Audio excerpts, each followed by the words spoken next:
அங்கெல்லாம் இன்னைக்கு எத்தனை சீட்டுன்னு செய்தி வந்திருக்கு அன்புமணிக்கு? 17 18 சார். அப்புறம் ஒரு ராஜ்யசபா சீட்டு. இது யாரு, எடப்பாடியே சொன்னாரா?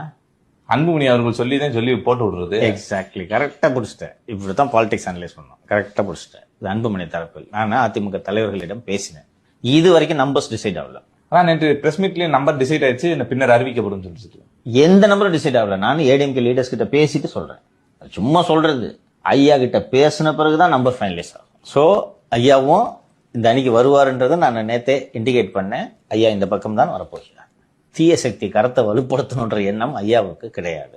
Some settlement will be arrived soon. சரியா? Some settlement will be arrived soon. ஐயா தான் பாமகவின் முகம்.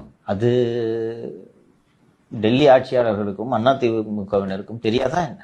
ஒருத்தர் விடக்கூடாதுன்றதான் அவங்க எய்ம். கரெக்டா? விட்ட திமுக இருக்க முன்னாள் அமைச்சர்கள்லாம் கூட்டணியில சேர்த்துருவாங்க. சேர்க்கத்தான் போறாங்க. அந்த பேச்சுவார்த்தையை ஈடி நடத்தும். இப்பவே